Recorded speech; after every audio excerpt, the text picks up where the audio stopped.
in Java Pilapati Tamaka Kanda Hoja Ato Naya Vipatana Tayaditana Puraya Swari Mahagaruna Babu Ayati Piji Pasa Tawana Panama Adita Kataru Jesu Kumoji Tayawan Sakina Yoga Godi Viyapaya Bala Garondo Didukarani Kiran Gado Loka Vitaya Nato Namo Mahakarulika Tata Yona To Viniya Yaswa Tatawadi Chanda Siva Dola Dauda Gumong Kadali Nata Miya Jeshino Yapayadi Kamagodi Grigava Ayega Charuja Nole Abeliya Yidai Da Poyayenga Masana Malo Kalali Anichi Dini Vanshijalo Kalabado Loka Ida Yakada Loka I Josiva Luma Adi Yoga Miosa China Inga Mida Hima Lamina Tatazali Sanyigu Cherita Wengada Asulum Kayana Murubu Karondo Viyachi Yanjila Jugo Atudo Yadi Kiranashi Yellow Tasso Nayano Sewan Guru Ipimanino Kadama Dana Jainanya Swayodo Mudaya Shaliji Mahagarani Kadamadawana Yawela Gedukana Shiki Mahagaruna Shinjidomudo Kadana Gada Vidya Swadadwai Chanda Siva Dola Dauda Kumokaraji Nata Miya Tushino Yapaya Namo Yudi Yong Japan Uriyoji Karo Yuju Shikojili Aduga Wadu Sindhimati Chimasi Dadi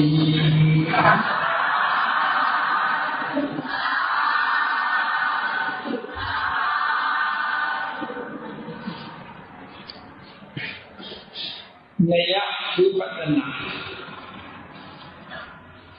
Di Itoka Itu di Chakracani Vipatana Dulane Patatane Atau Lakukan Naya Vipatana Asura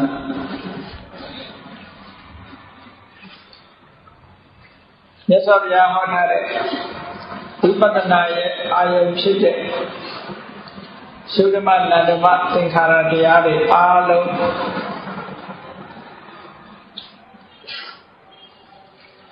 Adega Yodiyani Veshiti Anakama Chilada Chide Yodiyana Diyari Veshiti Pisopa Mapshi Sechide Yodiyana Diyari Veshiti Aloha the Ku Shini Di Janari Duvel Nini Vira Singing Loga Naile Vipadana Jaya New Nia Vipadana Aloha Solano Tabawa de Yamania Mini Tweed the Yachisi, Tweak the Yachisi, Madrid the Yarachisi. Tekara the Yamai, Jodiat and the Yamania Tabawa to the Luxuravu, Shuni Tonda, Sinita de Adinian Yo, Nayawi Patanado. He only Wasabi Dona also. Tirina do Kore, Digo Jonga Vipadana do Ato de Saroi, Sabejan and Yeda de Saroi and Sabi. Vipadana Nianigo Kobyare Kama, Naya Vipadana Asura. Tamadana Yan is Sabi, Vipadana Yan is Sabi Shipogo. နေယဝိပဿနာဆိုတဲ့နာမည်နဲ့အသုံးပြုပြီးတော့ဟောပြခဲ့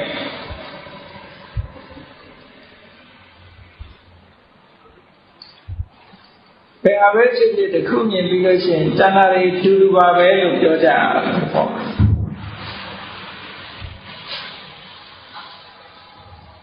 ရုပ်တရားတွေနဲ့ပတ်သက်ပြီးဆိုတော့ဓာတ်ကြီးလေးပါးနဲ့ပတ်သက်ပြီးပထဝီရဲ့သဘောကိုသိတဲ့အာဘောသေသောဝါယောရဲ့သဘောသိပြီးဉာဏ်နဲ့ယုတ်တွေဟာလည်းပဲတူတူပဲသဘာဝချင်းတူတယ်လို့မမြဲတဲ့သဘာဝချင်းအဖြစ်တူတယ်လို့မဟုတ်ရုပ်ပဏလက္ခဏာလို့ခေါ်တယ်ကြောင်းလဲတဲ့သဘာဝချင်းအဖြစ်တူတယ်လို့ဒီလိုရှင်းမြင်နိုင်တာနေယဝိပဿနာကျုံပုံပြီးရသော်ရားလေးကိုရောမြတ်ကလည်းအနတ္တလက္ခဏာ၃ပါးခေါ်ထားတာယံကိစီရူပံအတိတနာဂတပစ္စုပန်ပစ္စတံဝဗိဒံဝဩလာရိကံဝသုကုမံဝဟိနံဝပဏိတံဝယန္တုရေတန္တိခေဝဆို17မျိုးနဲ့ခွဲခြားပြီးတော့မြင်ဆောင်တာရှုမှန်ရရတူတူပဲအတိတ်ကရုပ်ပဲဖြစ်ဖြစ်လာမဲ့ဖြစ်တဲ့အနာဂတ်ရုပ်ပဲဖြစ်ဖြစ်အခုဖြစ်နေခိုက်ပစ္စပန်ရုပ်ပဲဖြစ်ဖြစ်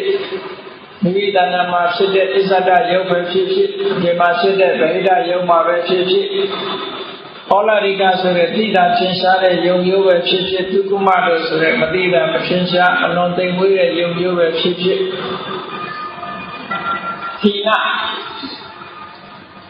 အောက်တန်းကြတဲ့ယုံမျိုးပဲဖြစ်ဖြစ်ပဏိတမောမြတ်တဲ့ယုံမျိုးပဲဖြစ်ဖြစ်တဏှိကေနီးတဲ့ယုတ်ပဲဖြစ်ဖြစ်ယူတွေဝေးတဲ့ယုတ်ပဲဖြစ်ဖြစ်ဟာဒီ17မျိုးနဲ့ဘယ်ယုတ်ပဲဖြစ်ဖြစ်တပ္ပန္တံရူပံအဲ့ဒီယုတ်အားလုံးဟာလို့ဒီလိုရသော်ရချုပ်ပြီးတော့အဲ့ဒီနီးနဲ့ဝိပဿနာဆင်ញင်သုံးတတ်တဲ့အသိဉာဏ်မျိုးနေယဝိပဿနာလို့ခေါ်တယ်ဝိပဿနာစတင်ပြီဆိုလို့ရှိရင်အဲ့ဒီနေယဝိပဿနာဝိပဿနာရဲ့အစပဲလို့ဒီလိုပြောတာကဒီဟူကြောင်းကကျမ်းတက်ပြီးတော့ကမ္ဘာလုံးကိုအထုတ်နေတဲ့ဆရာတော်ကြီးတွေအသုံးပြုခဲ့တဲ့ဝေါဟာနေယဝိပဿနာဟိုအိန္ဒိယနိုင်ငံမှာဘုရားမြတ်စွာဘုရားဖွင့်တဲ့အချိန်မြတ်စွာဘုရားဖွင့်တော်မူပြီးတဲ့နောက်သာသနာတော်ကိုအဆက်ဆက်ဆောင်လာကြတယ်ဒီဟိုကျောင်းမရောက်ခင်ဒီဟိုကျောင်းကိုသာသနာပြုတာလည်းအိန္ဒိယနိုင်ငံကလာပြီးတော့သာသနာပြုတာပဲရှင်မဟိန္ဒရှင်အိန္ဒိယသူဆောင်ပြီးတော့ဒီဟိုကျောင်းကြောက်ပြီးသာသနာပြုအဲဒီအိန္ဒိယကမူရဲ့သရူဒီပလို့ခေါ်တဲ့အိန္ဒိယကျောင်းကဆရာတော်တန်ခါတော်တွေကတော့ဒီဝိပဿနာမျိုးဘယ်လိုခေါ်တော့ဆိုကလာပသမတနာလို့ခေါ်တယ်။နေယဝိပဿနာကိုကလာပသမတနာကလာပသမတနာဆိုတာတစုရဲပေါင်းပြီးတော့ရှုတယ်လို့အဓိပ္ပာယ်ရတယ်။တစုရဲပေါင်းပြီးတော့ရှုမြင်တတ်တဲ့ဝိပဿနာဉာဏ်ကိုကလာပသမတနာဉာဏ်လို့ဒီလိုခေါ်တယ်။အဲ့တော့ဝိပဿနာစတင်ဖြစ်ပြီဆိုလို့ရှိရင်ယုံနာဓမ္မသင်္ခါရတွေတရားပေါင်းပြီးတော့ဆင်ញင်သုံးသပ်ပြီးတော့ရှုတတ်တဲ့ဉာဏ်ဟာပထမဆုံးစပြီးတော့ဖြစ်တယ်။အဲ့တော့သဘောချင်းကတော့တူတူပါပဲ။နေယဝိပဿနာဆိုတာနီးယူပြီးတော့ရှုမြင်သုံးသပ်တာကလပသမ္မာတနာဆိုတာချုံပြီးတော့အာလုံးစုပေါင်းပြီးဒီကောင်းနဲ့ရှုတာဒီလိုအိဗယ်ရအဲ့တော့ကလပသမ္မာတနာလို့လည်းခေါ်တယ်နေယဝိပဿနာလို့လည်းခေါ်တယ်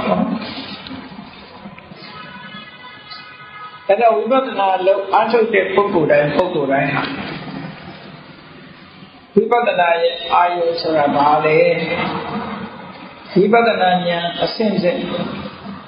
ဘယ်လိုလုပ်ရလဲဆိုတာကိုသွားရတဲ့လမ်းကြောင်းကိုလုပ်ရမယ့်လုပ်ငန်းစဉ်နဲ့ပတ်သက်ပြီးရှင်းရှင်းလင်းလင်းကြိုတင်ပြီးတော့သိမြင်ထားဖို့လိုအပ်တယ်အစဓမ္မမှာသုတ္တမယဉာဏ်နဲ့အရင်တင်ကြ ဒါကဘယ်ကိစ္စမှမဆိုမလုပ်ခင်ကတည်ယူကြရတာအထုံးဆုံးသူစမ်းရတီတာရိတ်တာကိုသွားခြင်းတောင်မှပဲဘယ်လမ်းကသွားရလို့ဆိုဘယ်ရောက်ဘူးတဲ့တွေကလမ်းမေးရတယ်အဲ့တော့မေးတော့ဟောပြောကြတယ်ဘယ်ကနေပဲသွားပဲဒါလည်းသင်တာပဲပေါ့အဲ့ဒါလိုမှတ်လာပြီးတော့သူပြောတဲ့လမ်းကြောင်းအတိုင်းရှောက်မှဒီလိုရောက်မှာပေါ့ဘယ်ညာပဲဖြစ်ဖြစ်ကျွတ်တင်သင်ချမှုမှတ်သားမှုဆိုတာရှိဒါကိုပဲပြည့်ရတယ်ခေါ်တာပဲဝိပဿနာလို့အားထုတ်မယ်ဆိုလို့ရှိရင်လည်းကျွတ်တင်ပြီးသိတဲ့ပြီးလိုက်တာသိရမသိပဲနဲ့ဒီတိုင်းထိုင်လို့ဖြစ်တာမဟုတ်ဘူးပေါ့ဘယ်လိုထိုင်ရတယ်ဘယ်လိုရှိရတယ်ဘယ်လိုမှတ်ရတယ်ဆိုတာကျွတ်တင်ပြီးတော့သိချတယ်အလုံးစကားဝင်တော့မယ်ဆိုလို့ရှိရင်ဘာတွေလုံးအောင်မယ်ဆိုတာကိုယ့်အကိုရှင်းရှင်းလင်းလင်းပြတ်ပြတ်ထားတာသိဖို့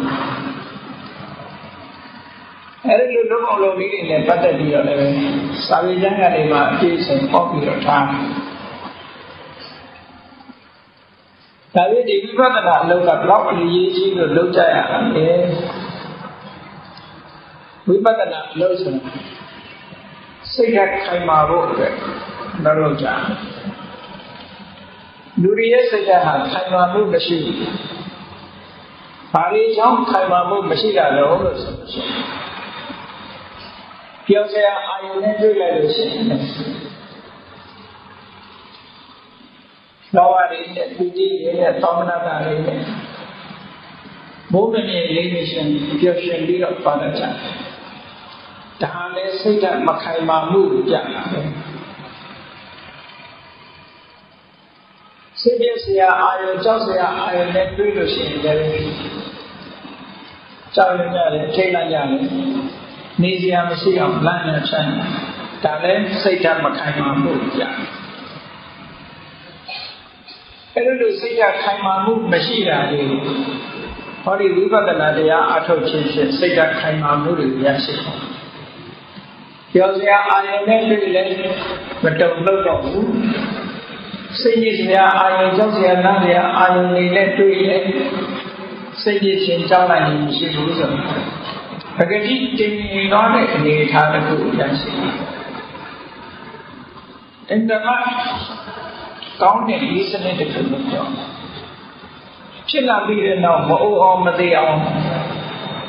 လုပ်လို့မှရမှာမရဘူး။တချို့ကတော့ကြိုးစားကြတယ်လေ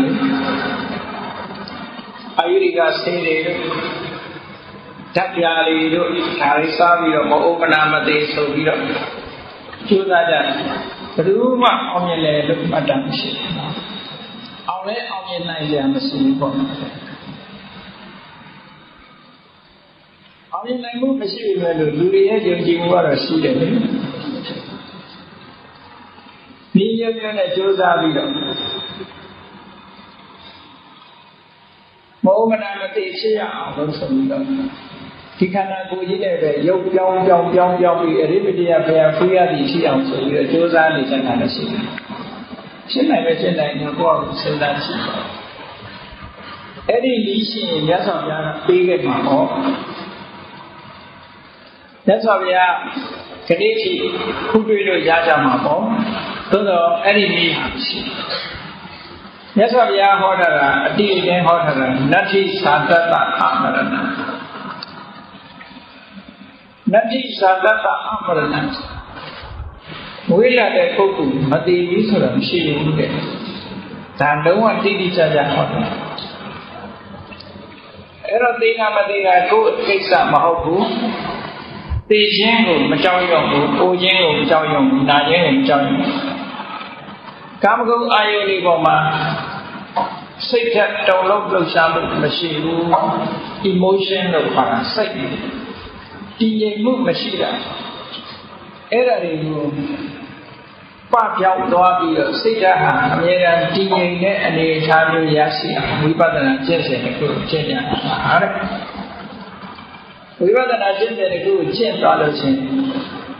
သောကမှာစွန့်ရင်စရာဆိုတာတစ်ခုမှမရှိတော့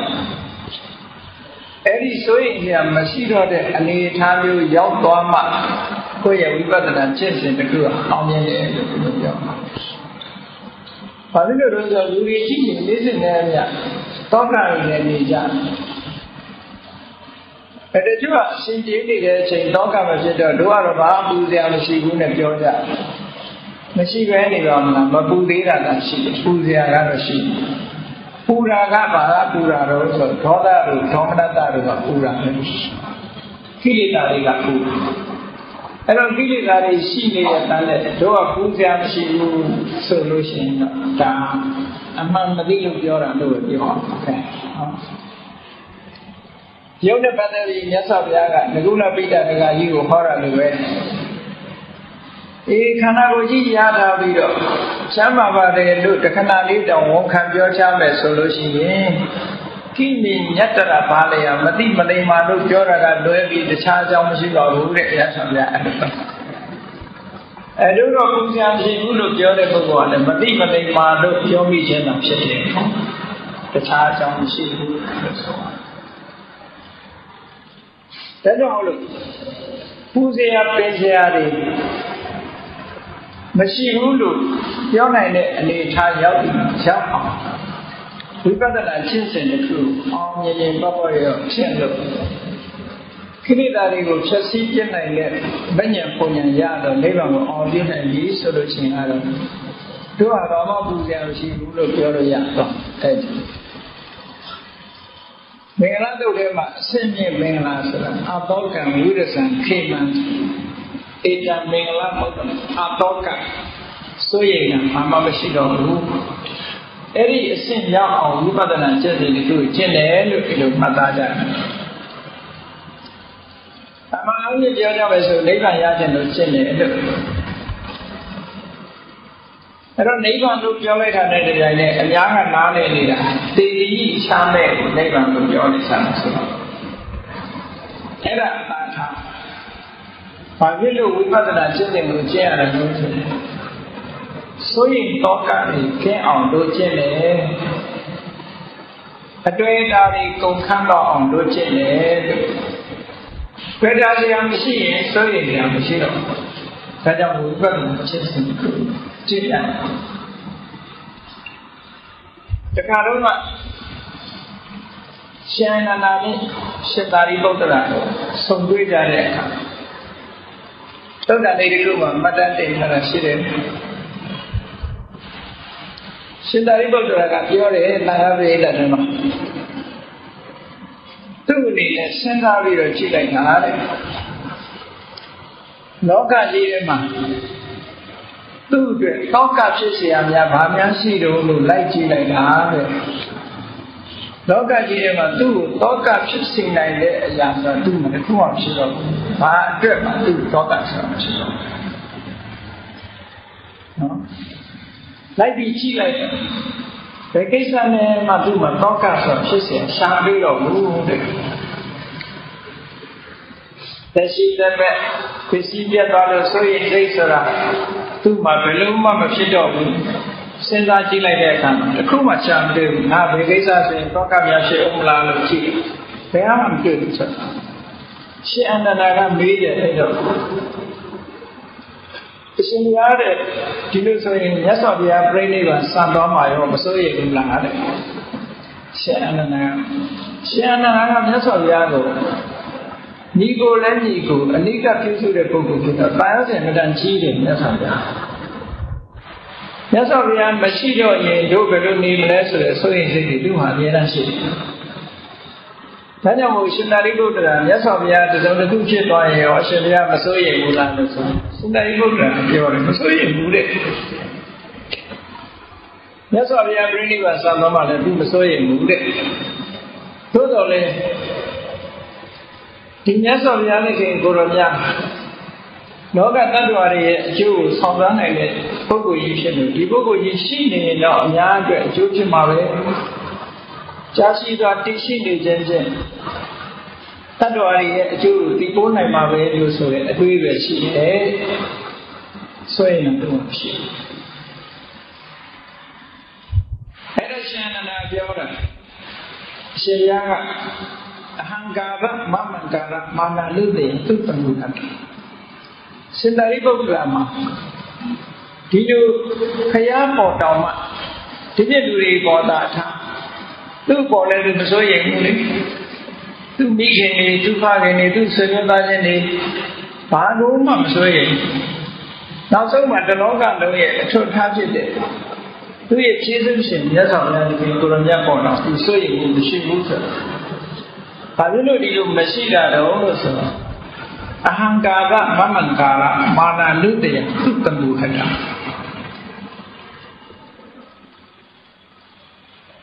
သူကငါဆိုတဲ့အတွေ့ငါဆိုတဲ့အတွေ့တွေအဟံကာရဆိုတဲ့ဒိဋ္ဌိမမံကာရဆိုတဲ့တဏှာမာနအနုတယဒါတွေတစ်ခုမှမရှိတော့အလုံးပဲရှာတယ်အဲ့တော့လောကမှာတွေးဆွေးမှုကိုဖြစ်ပေါ်စေတတ်တဲ့တရားတွေကအဲ့ဒီတဏှာတို့မာနတို့ဒိဋ္ဌိတို့ရှိနေလို့ဒီကိလေသာတွေချောင်းလို့ဒါဒီနေရာမှာအတိတ်ကလေးယူတာနှမျိုးရှိတယ်အဟံကာရကိုမာနလို့ဆိုတာရှိတယ်မမံကာရကိုတဏှာလို့ဆိုတာရှိတယ်အတ္တကရာကျမ်းထဲမှာပဲနှမျိုးခွဲပြီးတော့ရေးထားတာတွေ့ကြရဒီပါဠိလေးကတော့သူတို့သုတ်တန်တွေမှာတွေ့ရတယ်အဟံကာရမမံကာရအဟံကာရဆိုတာငါလို့လုပ်နေတာမမံကာရဆိုတာငါဟာလို့လုပ်နေဘယ်သူကငါလုပ်တာလဲဘယ်သူကငါဟာလုပ်တာလဲလို့ဆိုရင်ထက္ကရာသဆောင်ကငါလို့လုပ်တာဒိဋ္ဌိကလုပ်တာငါဟာလို့လုပ်တာကတဏှာကလုပ်တာမာနကိုတိတတ်ပေါ်တာနောက်ထက္ကရာသဆောင်ကြတော့အဟံကာရဆိုတာမာနကလုပ်တာလို့ဒီလိုလဲကွဲလွဲပြီးတော့ပေါ်ပြတာရှိတယ်ဘယ်လိုပဲဖြစ်ဖြစ်ဒီမာနတစ်ခုတည်းကိုပဲအဟံကာရမမံကာရလို့ပြောလို့လည်းရသူနေရာနဲ့သူမှတ်ရမှာပေါ့သို့တော့အဟံမမဆိုတဲ့အဓိပ္ပာယ်နှစ်ခုဟာငါနဲ့ငါဟာလောကမှာငါမရှိလို့ရှိရင်ငါဟာဆိုတာမရှိဘူးငါဆိုတဲ့ဟာကအတ္တငါဟာဆိုတာအတ္တနိယတခါတခါအတ္တလို့သုံးတယ်တခါတခါအတ္တနိယလို့သုံးတယ်အတ္တကိုတခါတခါအဟံလို့သုံးတယ်အတ္တနိယကိုမမလို့သုံးတယ်စာပေကျမ်းတွေမှာဒီလိုအသုံးလေးတွေရှိတယ်အဲ့ဒါအလိုက်မြန်မာတွေကပြောကြတယ်ငါနဲ့ငါအဲ့တော့ရှင်အနန္ဒာကပြောတယ်ရှင်သာရိပုတ္တရာအရှင်ဘုရားကငါဆိုတဲ့ငါလို့တဲ့ငါလို့အတွေးတွေကိုဖြစ်ပေါ်စေတတ်တယ်ငါဟာလို့အတွေးတွေကိုဖြစ်ပေါ်စေတတ်တယ်တဏှာမာနဒိဋ္ဌိတွေရှင်ဘုရားမှာခေပြီးသားဖြစ်နေပြီဒါကြောင့်မို့ရှင်ဘုရားမပူတာပဲလို့ဒါဝိပဿနာကျင့်ရင်အကျိုးကျေးဇူးအမှန်လို့ရှိ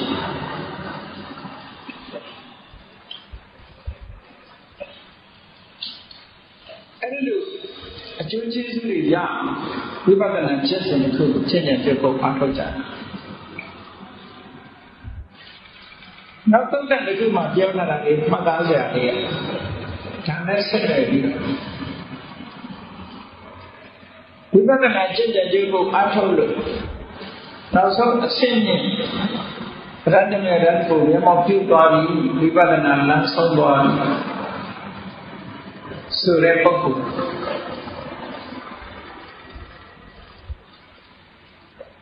စိတ္တရိယခံရဲ့ညီတော်ဖြစ်တဲ့ရှင်ဥပသေနဆိုရှိဒီနေ့တော့ရှင်သာရိပုတ္တရာနဲ့ရှင်ဥပသေနတို့ညီကိုနှစ်ပါးသဗ္ဗတောတိကပပနာလို့ခေါ်တယ်တောင်ဝမ်းလေးတစ်ခုသတင်းတော်နေထိုင်ကြအဲ့ဒီချိန်မှာရှင်ဥပသေနတဘာဝကြောက်နိုင်လူလေးအတွင်းဝင်ပြီးတော့သင်္ကန်းလေးချုပ်တယ်သင်္ကန်းချုပ်နေတဲ့အချိန်မှာတော်ရတောင်လေးဆိုတော့ကြောက်တောင်ထဲမှာမွေးလေးပါတွေကလည်းရှိတယ်အပေါ်ကြောက်နိုင်ရမှာမွေလေးနှစ်ကောင်ကတကောင်းတစ်ကောင်ကစားကြ ကြောက်နိုင်ရင်လက်လက်ချက်မှာကစားရင်းကနေပြီးတော့ခေါင်းကနေပြီးတော့ရှင်ဥပဒေတာပခုံးပုံပြုတ်ကြ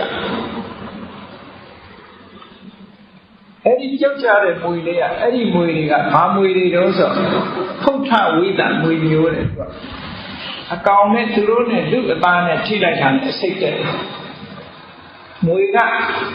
ဓာထဝိတဆိုတာကိုက်မှအစိတ်တဲ့မွေကတစ်မျိုးရှိတယ်ဗမာပြည်မှာတော့လူတိုင်းသိတဲ့မွေကတော့မွေကိုက်ရင်အစိတ်တဲ့ထားမသိနော်ဖုတ်ထဝိတဆိုတာသူတို့ကိုယ်နဲ့ထိလိုက်တာနဲ့အစိတ်တဲ့နောက်တစ်ခါဒိဋ္ဌဝိတဆိုတာသူတို့ကိုမျက်စိနဲ့မြင်လိုက်တာနဲ့စိတ်တက်ရှိတယ်ကြောက်စရာကောင်းတယ်မာပြည်မရှိတာပဲကံကောင်းပေါ့နော်အတော်ထဲမှာအဲ့ဒီမွေမျိုးတွေရှိတယ်အဲ့ဒီမှာရှင်ဥပဒေနာပေါ်မှာပြုတ်ကျလာတဲ့မွေကလေးကဖုတ်ထဝိတမွေမျိုးနဲ့ထိလိုက်တာနဲ့စိတ်တက်တယ်အစိတ်တက်လိုက်တဲ့အခါကျတော့အစိတ်ကပြအဗဒမပြင်းထန်တဲ့မီးလိုပဲမီးခဲလေးကခွမ်းပါတော့ချလိုက်တဲ့မီးခဲလေးလိုလောင်သွားလောင်ပြီးတော့ပြတ်တော့တိုးလာအဲ့ဒီမှာရှင်ဥပဒေနာတတိထားလိုက်တဲ့အစိတ်ကဒုက္ခနာကိုလောင်နေအပြင်ကိုမြန်မြန်ထွက်မှမထွက်လို့ရှိရင်ဒီကိုယ်လုံးဒီထဲမှာခွဲလို့ဖြစ်သွားလောင်တာအစိတ်ကလောင်တာပြင်းတဲ့အစိတ်အဲ့ဒါကြောင့်မို့အနီးကယဟန်တွေကိုခေါ်တယ်။ငါရှင်တို့လာကြ။ခါခန္ဓာကိုယ်ကြီးကိုပြက်ပဲမထုတ်ကြပါ။ပိုင်လူထဲမှာဖြစ်သွားလိမ့်မယ်။ခရင်မော်တင်ပြီးသူ့ကိုပြင်ထုတ်လိုက်ကြ။အဲ့ဒီအချိန်လေးမှာသူကစိတ်ဆွမ်းအားနဲ့အစိတ်ကိုတားထားလိုက်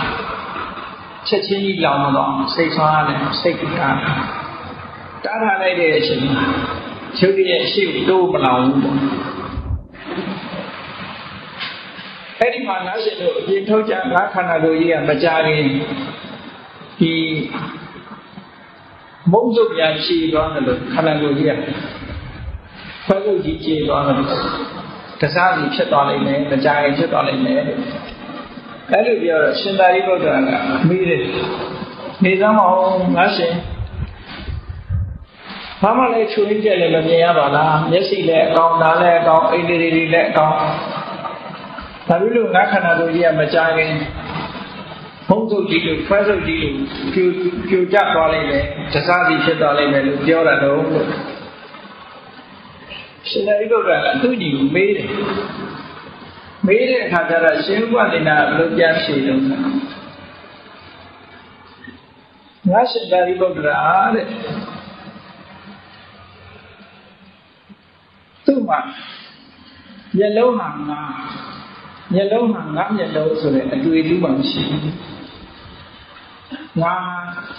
နားဟာငါပဲနားဟာငါရဲ့ပစ္စည်းပဲဆိုအတွေ့လည်းမရှိဘူးမျက်စိနားနာလျာကိုယ်စိတ်ဆိုတဲ့ဒီယုတ်တရားတွေနတ်တရားတွေယုတ်ဓမ္မသင်္ခါရဒုက္ခနာကိုကြီးတစ်ခုလုံးကိုငါလို့လည်းမမြင်ဘူးတဲ့ငါဟာငါလို့မြင်နေမယ်ငါဟာလို့သာမြင်နေမယ်ဆိုလို့ရှိရင်သူကကြောက်ရမှာပေါ့ငါလို့လည်းမမြင်ဘူးငါဟာလို့လည်းမမြင်ဘူးတဲ့အဲ့ဒီလိုငါလို့မြင်နေတဲ့ပုဂ္ဂိုလ်ငါဟာလို့မြင်တဲ့ပုဂ္ဂိုလ်ကသိလေးနဲ့ဖြုံးနေတဲ့အခါမှာမျက်စိမျက်နှာတွေပြက်အောင်မှာပေါ့အခုမှသူကအပြုံးမပြက်ဘူးအပြုံးမပြက်ဘူးအိမ်ကြီးမပြက်ဘူးနေနေဆိုရင်ဒီခုမှမရှိဘူးအခုလိုတည်လေးကပ်နေတာတော့ဆွေးရင်စိတ်မရှိဘူးဆိုတာဘာဖြစ်လို့ဆွေးရင်စိတ်မရှိတာလဲဆိုသူခန္ဓာကိုယ်မှာရှိတဲ့တရားဓမ္မတွေသူကငါလို့တတ်မှတ်เสียတယ်ခုမှရှားမတွေ့ဘူးငါဟာလို့တတ်မှတ်เสียတယ်တခုမှရှားမတွေ့ဘူးငါလည်းမဟုတ်ဘူးငါဟာလည်းမဟုတ်ဘူးကြည့်လေလမ်းဘေးကမြက်တွေငါလည်းမဟုတ်ဘူးငါဟာလည်းမဟုတ်ဘူးဆိုအဲ့ဒီမြက်တွေပဲဆွေးရင်လည်းရှိပါမယ်ရှိဘူးမြတ်စွာဘုရားကလည်းအဲ့ဒီဥပမာနဲ့ဟောတာပဲဇေရွန်ကျောင်းထဲကတစ်ပင်တွေမြက်ပင်တွေဟာနော်လူတွေကရက်တွေနှုတ်သွားမယ်တစ်ပင်ခုတ်မယ်ဆိုလို့ရှိရင်ငါ့ကိုခုတ်တယ်ငါဟာနှုတ်တယ်လို့ဘယ်သူမှမမြင်ဘူးတဲ့ဘာလို့လဲဆိုလမ်းဘေးကမြက်တွေတို့ ဇေယျကျောင်းတွေကမြက်တွေတို့တစ်ပင်တို့ငါတို့တတ်မှတ်တာဘူးမှမရှိဘူးငါဟာလေးတတ်မှတ်တာမရှိဘူးဆိုတော့ကိုမှမဟုတ်အဲ့ဒါလိုပဲဒီယုတ်ဉာဏ်ဓမ္မသင်္ခါရတွေပေါ်မှာအဲ့ဒီလိုကိုသဘောထားနိုင်ဝိပဿနာဉာဏ်ကြီးရတံပြီးကိလေသာတွေကင်းခွာသွားတဲ့ပုဂ္ဂိုလ်တွေကျတော့အဲ့လိုဖြစ်တာအဲ့ဒါကြောင့်မလို့သူဟာအိန္ဒိယမပြည့်နေနိုင်တာဆိုတော့ရှင်သာရိပုတ္တရာကဟောငါရှင်ဥပဒေနာကအဟံကာရမမန္တရမာနနုတ္တိယတိတမှုဟတာငါဆိုတဲ့အတွေးတွေငါဟာဆိုတဲ့အတွေးတွေမမနစတဲ့ကိလေသာတွေကိုအကုန်လုံးဖယ်ရှားထားလို့အခုလိုအိန္ဒိယမပြည့်နေနိုင်တာပဲလို့ဒီလိုပြောဒါနဲ့ဝိပဿနာကျင့်ရဲ့အကျိုးကျေးဇူးတစ်ခုပဲအဲ့ဒီရှင်းရောက်မှဝိပဿနာအလတ်ဆုံးပဲပေါ့ဒါဝိပဿနာဆိုတာအစဉ်နဲ့ရှင်းရတာလေသောတပန်ဖြစ်ဖို့လည်းပဲဝိပဿနာကျင့်ရတာဒါပေမဲ့သောတပန်ဖြစ်ပြီးရင်လမ်းဆုံးလာဆိုမဆုံးသေးဘူးတဂရကဖြစ်ဖို့အတွက်ဝိပဿနာကျင့်ရသောတပန်ရဲ့ဝိပဿနာနဲ့သောတပန်ပဲဖြစ်နေတဂရကမဖြစ်ဘူးပုရုဇဉ်တွေကျင့်တဲ့ဝိပဿနာကသောတပတိမဲ့ပဲပေးနိုင်နေတယ်တဂရကအနာဂယဟနာအထိမဖြစ်နိုင်သေးဘူးသောတပန်ဖြစ်ပြီးကျင့်တဲ့ဝိပဿနာကြတော့တဂရကံကိုဖြစ်စေတဂရကံဖြစ်ပြီးတော့မှကျင့်တဲ့ဝိပဿနာကြတော့အနာဂါမိမဲ့ဖို့အနာဂါဖြစ်ပြီးတဲ့နောက်ကျင့်တဲ့ဝိပဿနာကြတော့မှအရတ္တမေနဲ့အဲ့ဒီကြတော့မှဝိပဿနာလမ်းဆုံးတယ်ဒီလိုဆိုမှာနော်အစစ်အမြင်ဝိပဿနာ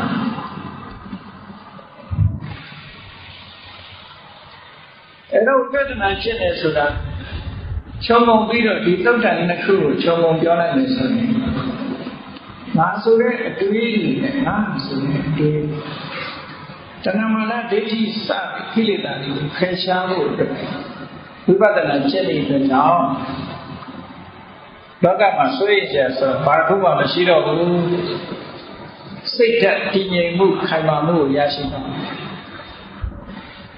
အာယုန်ရဲ့တိုက်ခိုက်မှုခံရရင်ရှိတော်ပြီဒီလမ်းစဉ်ဟာဘုရားမြတ်စွာရဲ့သာသနာမှာသာရှိတဲ့လမ်းစဉ်ခိုင်မာမှုကိုရတော်ပြီခိုင်မာတာလည်းပဲအစစ်အမှန်ခိုင်မာတဲ့ခိုင်မာမှုတခြားနည်းနဲ့မိုင်ယူရဲ့ခိုင်မာတာတွေလည်းရှိသေးတယ်နော်မိုင်ယူရဲ့ခိုင်မာတာတွေဆိုမဟုတ်တဲ့နည်းနဲ့သက်ဆောင်ချရောက်ပြီးကိုယ့်ကိုယ်တတ်သိကြတာတွေရှိတယ်ခပါအဲ့ဒါတွေကမမမကန်မိုင်ယူရဲ့ခိုင်မာတာသို့တော့လမ်းလွဲပြီးတော့ခိုင်မာတာအဲ့ဒီပုဂ္ဂိုလ်တွေကမကြောက်ဘူးလားလို့ဆိုတော့တကယ်တရားပြီဆိုတဲ့အခါကြောက်အခုဒီဝိပဿနာကျင့်စဉ်နဲ့ကြတော့အမှန်သိပြီးတော့နေသည့်အတွက်ကြောင့်ကြောက်ရွံ့စိုးရိမ်မှုဆိုတာလုံးဝမရှိတော့ဘူးဘာလို့လဲဆိုရင်ကြောက်ရွံ့စေတတ်တဲ့ဒေါသစတဲ့ခိလေသာတွေရှိမှမရှိတော့ဘူးဒါကိလေသာတွေမရှိသည့်အတွက်ကြောင့်စိတ်ဓာတ်ဟာတန့်စင်ခိုင်မာပြီးတော့နေတယ်တဲ့ဒါဝိပဿနာကျင့်စဉ်ဒါကြောင့်ဖြစ်ရတယ်ရှင်ဥပဒေနာဉာဏ်တွေကညောင်ကောင်းပေါ်တင်ပြီးအပြင်နဲ့ထုတ်လိုက်ရသူထိန်းထားတဲ့စိတ်ဆွမ်းအားနဲ့လွတ်လိုက်ရဒုက္ခနာကိုကြီးကမုံတို့ကြီးဖြေချလိုက်တဲ့တစားစီဖြစ်သွားတယ်အစိတ်တွေကတစ်ခုလုံးပြန့်ပြီးလောင်သွားတယ်ဟောပြိဋိဘံဆံသွားရှင်သာရိပုတ္တရာရဲ့ညီတော်အရင်ဥပဒေနာအဲ့ဒါလည်းပဲသာယုပါဠိတော်မှာမှတ်တမ်းတင်ထားတာရှိတယ်အဲ့တော့ဝိပဿနာကျင့်စဉ်ဖြစ်နေဆိုတာအဲ့ဒီအရှင်ဉာဏ်ကြီးတွေကိုအံကာရငါလို့ထင်တဲ့အထင်မျိုးတွေမမကာရငါလို့ထင်တဲ့အထင်မျိုးဒါတွေဖယ်ရှားနိုင်ပြီးတော့စိတ်ဓာတ်ခိုင်မာမှုရဖို့ဒါကြောင့်မို့ဘုန်းကြီးတို့တွေဟာဒီဝိပဿနာကျင့်စဉ်ကိုကျင့်ကြတယ်အဲ့တော့ဝိပဿနာကျင့်စဉ်ကျင့်မယ်ဆိုလို့ရှိရင်အပိုင်း၃ပိုင်းကိုမတတ်ထားလို့ဖြစ်ပါတယ်။ဉာဏ်ကစပြီဆိုတဲ့အခါအပိုင်း၃ပိုင်းရှိဝိပဿနာရဲ့ရှေ့ပိုင်းနဲ့ဝိပဿနာပိုင်းပေါ့အပိုင်း၂ပိုင်းခွဲလို့ရှိရင်ဝိပဿနာရဲ့ရှေ့ပိုင်းနဲ့ဝိပဿနာရဲ့နောက်ပိုင်းပေါ့ တနည်းအားဖြင့်ပြောမယ်ဆိုရင်တော့အများကြီးတဲ့စကားလုံးနဲ့ပြောရင်ပရိညာ၃ပါးလို့ခေါ်ပရိညာဆိုတာပရိဆိုတာအသိဉာဏ်နဲ့ပိုင်းခြားပြီးပိုင်းခြားညာဆိုတာသိတတ်တဲ့ဉာဏ်သူ့တိုင်းတာနဲ့သူပိုင်းနဲ့သိတဲ့ဉာဏ်မျိုးကိုပရိညာလို့ခေါ်တယ်အဲ့တော့ဝိပဿနာအလုံးလုံးပြီးဆိုရင်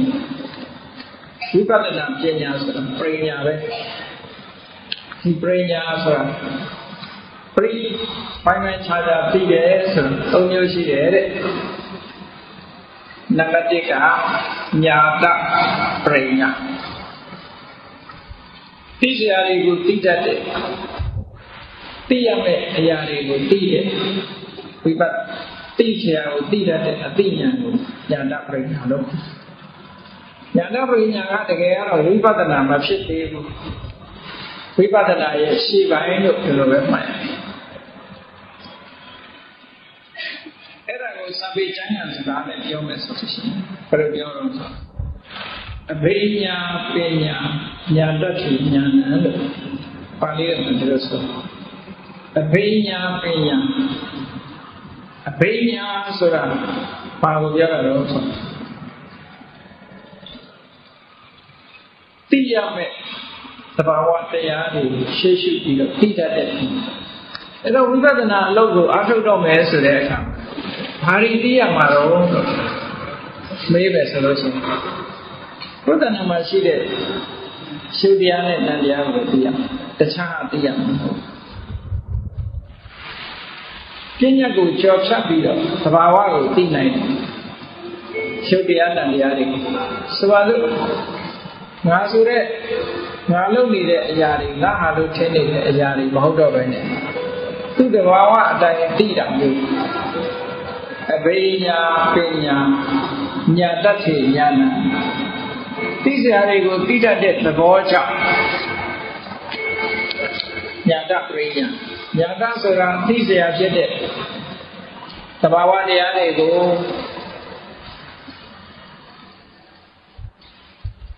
ပရိညာပိုင်းခြားသိတယ်အဲ့ဒါကဝိပဿနာရဲ့ရှေ့ပိုင်းမှာဘာတွေကိုသိရတော့ဆိုဝိပဿနာရဲ့အာရုံဖြစ်တဲ့ယုတ်တရားဝိပဿနာရဲ့အာရုံဖြစ်တဲ့နံတရားတွေကိုသိအဲ့လိုသိတဲ့အခါမှာသဘာဝလက္ခဏာလို့ခေါ်တဲ့ရှုထောင့်အနေနဲ့သိရတယ်ဒါမသိဘဲနဲ့အနိစ္စဒုက္ခအနတ္တကြော်မှတ်လို့မရဘူးနော်တချို့ကအဲ့ဒါကိုသိเสียမလိုဘူးလို့ပြောကြတယ်စင့်ကြော်သွားလို့ရှိရင်ဖောင်ဒေးရှင်းမချပဲနဲ့တိုက်တယ်လို့ပဲဖြစ်မှာပဲဖောင်ဒေးရှင်းကိုအရင်ချရဝိပဿနာတရားကျင့်ကြံကြုပ်ကိုအထောက်ပြီးဆိုတဲ့အခါမှာကိုရှိရမယ့်သဘာဝတရားကိုတွေ့အောင်အရင်ရှိရတွေ့သိအောင်အရင်လုပ်ရမယ်အဲ့ဒါပြောမယ်ဆိုရင်နာမရူပပရိစ္ဆေဒဉာဏ်ရဲ့ပစ္စယပရိက္ခဉာဏ်ရဲ့အဲ့ဒီနှစ်ခုအဲ့ဒီဉာဏ်နှမျိုးကိုညာတပရိညာလို့ခေါ်တယ်အဲ့ဒါဝိပဿနာရဲ့ရှေ့ပိုင်းပဲရှိသေးတယ်ဝိပဿနာမဟုတ်သေးဘူးလို့ပြောလို့ရတယ်အဲ့တော့ဝိပဿနာရဲ့ foundation လို့ပြောလို့ရတယ်တိုက်တယ်မယ်ဆိုလို့ရှိရင် foundation ကိုခိုင်အောင်ရင်ချပြီးတော့မှတိုက်တယ်ဆောက်ဦးဆောက်အဲ့ဒါမျိုးလိုပဲရှေ့ပိုင်းမှာအရင်စပထမရှုတရားနဲ့နတ်တရားကိုပိုင်နိုင်သိအောင်ပိုင်နိုင်သိအောင်ဆိုတဲ့နေရာမှာနှစ်ဆင့်ရှိတယ်ပထမရှုဆိုတာပဲဟာနတ်ဆိုတာပဲဟာသင်ရသုတ္တမယဉာဏ်နဲ့အရင်သိအောင်ဟောသိပြီးတဲ့အခါကိုယ်ခန္ဓာကိုယ်တွေ့အောင်ရှာအသိဉာဏ်နဲ့တွေ့အောင်ရှာအဲ့ဒီလိုတွေ့အောင်ရှာလို့သဘာဝလက္ခဏာရဲ့ရှုထောင့်ကနေပြီးတော့ရှုတရားတွေကိုတွေ့သွားပြီနတ်တရားကိုတွေ့သွားပြီဆိုလို့ရှိရင်ဟောဒီယုံနဲ့နာနှမျိုးပဲရှိတာပါလားငါဆိုတာမဟုတ်ပါလားငါဟာဆိုတာလည်းမဟုတ်ပါလားယောက်ျားမိန်းမဆိုတာလည်းမဟုတ်ပါလားတတ္တဝါဆိုတာလည်းမဟုတ်ပါလားတတ္တဝါလို့ငါကထင်းနေတဲ့အထင်ကြီးကပျောက်သွား အရင်တော့မမရဲ့မြင်နေတဲ့အမြင်တွေကအကုန်လုံးပြောက်သွားပြီးအမြင်စင်ကြယ်သွားတာဒါကြောင့်မို့လို့အဲ့ဒီဉာဏ်ရလို့ရှိရင်ဒိဋ္ဌိဝိတ္တုလို့ခေါ်တာအမြင်ကစင်ကြယ်သွားပြီရုပ်နဲ့နာနှမျိုးသာရှိတယ်တတ္တဝါဆိုတော့မရှိဘူးလို့သိချသွားတာဆုံးဖြတ်နိုင်သွားလူတိုင်းမှာရုပ်နဲ့နာနှမျိုးပဲရှိတယ်ဒီနှမျိုးကလည်းလို့ဘာမှမရှိဘူးလို့ခိုင်းမယ်နဲ့သိသွားလို့ရှိရင်ဒါသင်္ခါရပရိစ္ဆေဒဉာဏ်လို့လည်းခေါ်တယ်နာမရူပဝါဝဋ္ဌာဏလို့လည်းခေါ်တယ်နာမရူပပရိစ္ဆေဒဉာဏ်လို့လည်းခေါ်တယ်အဲ့ဒီဉာဏ်ကိုပဲဒိဋ္ဌိဝိတ္တုလို့ခေါ်တယ်အဲ့ဒီဉာဏ်အရင်ဖြစ်အောင်ကြိုးစားကျင့်ထက်ငါဆိုတာနဲ့ငါဟာဆိုတာပြောက်အောင်ကြိုးစားတော့ဆိုတော့ပရိယဝတ္တိသောဝါယောယုတ်ကစပြီးတော့ရှုတယ်ဝိပဿနာလို့အထုတ်တဲ့ပုဂ္ဂိုလ်တွေဟာယုတ်ကပဲစရှုနာကပဲစရှုလို့ရတယ်သို့တော့အထက်ကရာဆရာတွေအကြံပေးထားတာကတော့ပုဂ္ဂိုလ်လွယ်ကူမှုရှိအောင်ဝိပဿနာယာတိကဝိပဿနာတက်သွားတဲ့ပုဂ္ဂိုလ်တွေဆိုရင်ယောဂစပြီးတော့ရှုတဲ့နဲ့ဒါရှုရမယ်ဒီကပဲရှုရမယ်နာစမရှုရဘူးလို့ပြောတာမဟုတ်ဘူးညင်းစရာလည်းမလိုဘူးဒီကိစ္စကနော်ဒါကအကြံပေးတာယောဂစပြီးရှုတဲ့နဲ့ဆိုတာအကြံပေးတာ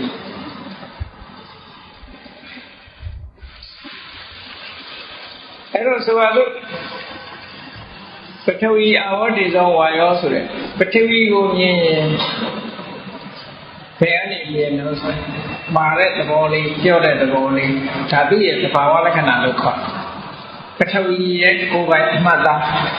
သဘာဝလက္ခဏာကိုမြင်ရင်းဒီပင်ပထဝီကိုမြင်ရင်းပဲမာတဲ့သဘောပြောတဲ့သဘောလေးကိုမြင်တယ်ငါလို့မမြင်ဘူးငါဥစ္စာလို့မမြင်ဘူးမာတဲ့သဘောပြောတဲ့သဘောပထဝီလို့မြင်အာမောဆိုတာစုစည်းတဲ့သဘောနဲ့ယူစည်းတဲ့သဘော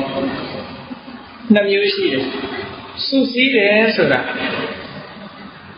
ရှိပါလားပေါ်မှုတွေဖုတ်တော့မယ်ဆိုလို့ရှိရင်ဂျုံမုတ်တွေကိုရေလေးနဲ့ဆုပ်ပြီးတော့အတုံးခဲလုပ်တယ်ဘယ်သူကအတုံးခဲပြအောင်လုပ်ထားတော့ဆိုရေရလုပ်တာရေမပါရင်ဒီဂျုံမုတ်တွေကအတုံးဖြစ်သွားတယ်အဲ့ဒါလိုပဲဘုန်းကြီးတွေရဲ့ခန္ဓာကိုယ်မှာရှိတဲ့ခေါင်းပုံစံလက်ပုံစံနေရပုံစံနှာခေါင်းပုံစံဟုတ်လားပုံစံကြီးတွေဖြစ်နေတယ်အာဘောကစုစည်းပေးတာအဲ့ဒါကဖွဲ့စည်းတဲ့သဘောဒီဖွဲ့စည်းတဲ့သဘောကစမ်းကြည့်လို့မရဘူးသူကစိတ်နဲ့ပဲသိရမယ်အသိဉာဏ်နဲ့ပဲသိရမယ်ဘာသာတို့ကယူစည်းတဲ့သဘောယူစည်းတယ်ဆိုတာချွေးတွေယူစည်းလာတယ်နော်တတွေးတွေသွေးတွေဒါယူစည်းတဲ့သဘောဒီနှစ်ခုကိုတွေးတာအာဘောကိုတွေးတယ်လို့ဒီတော့ကြတော့သူ့ရဲ့သဘောနဲ့အေးတဲ့သဘောခန္ဓာကိုယ်ရဲ့တွေးဝါရောကြတော့တွန်းကန်တဲ့သဘောနဲ့လှုပ်ရှားတဲ့သဘောလှုပ်ရှားတဲ့သဘောဆိုတာအားလုံးသိကြတဲ့အတိုင်းတွန်းကန်ထားတာတော့ဒီပုံမှန်ခန္ဓာမပြတ်အောင်ပုံစံလေးမပြတ်ဘေးကနေပြီးတွန်းပေးတာအဲ့တော့ဝါယောရဲ့သဘောဒီသဘာဝလက္ခဏာလေးတွေကိုမြင်လာဟာပထဝီအာဘောတိသောဝါယောတို့ကိုမြင်လာပဲဒါလေးတွေဟာငါလည်းမဟုတ်ဘူးငါကလည်းမဟုတ်ဘူးသူသဘာဝတရားပြတာဖြစ်တယ်ကိုယ်တဏ္ဍာမှာရှိရဲ့ကိုယ်သိတဲ့ရုပ်တရားတွေကိုကြည့်လိုက်ပြီးတော့နတ်နတ်မှာမာတဲ့သဘောတူတဲ့သဘောပဲရှိတယ်နောက်အေးတဲ့သဘောပူတဲ့သဘောရှိတယ်လှုပ်ရှားတဲ့သဘောတွန်းကန်တဲ့သဘောရှိတယ်မျိုးစည်းတဲ့သဘောနဲ့စုစည်းထားတဲ့သဘောရှိတယ်ဟောဒီသဘောလေးတွေဟာပထဝီဝတ္တိသောဝါယောညတာဖြစ်တယ်ငါလည်းမဟုတ်ဘူးငါလည်းမဟုတ်ဘူးဆိုတာအထက်ဆင်ញင်သုံးသပ်လာနိုင်ပြီဆိုလို့ရှိရင်ငါဆိုတာပျောက်သွားနိုင်ပေါ့ငါဟာဆိုတာပျောက်သွားနိုင်ယုတ်တရားကိုယုတ်တရားလို့ပဲမြင်လာအဲ့ဒီလိုမြင်လာတဲ့အသိဉာဏ်မျိုးကိုဒါညာတပရိညာလို့ခေါ်တာနော်ညာတပရိသိစရာတွေကိုသိတိုင်းနိုင်ငံသိတော့နောက်ပိုင်းကျတော့ညာတပရိညာဒါခုံပြီလားဆိုတော့မကုန်သေးဘူးတစ်ချမ်းပဲသိသေးနောက်တစ်ချမ်းဆံလို့နောက်တစ်ချမ်းကဘာလို့ဆိုဆိုင်ရာအကြောင်းမှတွဲဖက်ပြီးတော့သိဘာကြောင့်ဒီလိုဖြစ်နေရလဲဆိုတာဆိုင်ရာအကြောင်းတရားကြောင့်သိအကြောင်းဆိုဒီမှာပရိစ္ဆေသမုပ္ပါဒ်နဲ့လည်းပဲအကြောင်းပဲနော်ပရိစ္ဆေသမုပ္ပါဒ်နဲ့ဆင်ញင်နိုင်လို့ရှိရင်လည်းအကြောင်းပဲဟောကြည့်လူဘဝရလာတာက အတိတ်ဘဝကအမှန်မသိခဲ့တဲ့အဝိဇ္ဇာကြောင့်လုံးပြီးလို့ရလှုပ်ချင်းလို့ဆိုတဲ့ကုသကံအကုသကံဖြစ်တယ်လုံးပြီးလို့ရလှုပ်ချင်းဆိုတဲ့ကုသကံအကုသကံဆိုတဲ့သင်္ခါရတွေဖြစ်တယ်အဲ့ဒါကိုပြောတာအဝိဇ္ဇာပစ္စယသင်္ခါရအမှန်မသိတော့တခုလှုပ်တယ်လှုပ်တော့ဘာဖြစ်တော့ရလာသင်္ခါရပစ္စယဝိညာဏဘဝရဲ့မျိုးစိတ်လေးဖြစ်တဲ့ပရိသေစိတ်လေးပေါ်လာတယ်အဲ့တော့ရလာတော့ဝိညာဏရလာတာနဲ့တည်းနဲ့ဘာဖြစ်လာတော့ဆိုကြည်မျိုးစိတ်လေးကမြေကြီးနဲ့တွေ့ပြီးတော့အပင်လေးပေါက်လာပြီးအမြင့်တေးကျလာပြီဆိုရင်လူကဘာလုပ်ပေးစရာဘာလုပ်စရာမလိုဘူးအညောင်လေးကနေပြီးတော့အကိုင်းတွေအခက်တွေထွက်လာမယ်အပွင့်တွေအသီးတွေဖြစ်လာတယ်ဒါလူလုပ်ပေးစရာလို့နော်အဲ့ဒါလိုပဲဝိညာဉ်ဆွဲမျိုးစိတ်တွေကျလိုက်တာနဲ့ဝိညာဏပစ္စယနာမရူပနာနဲ့ယုတ်တွေကြီးပွားလာတော့အဖြစ်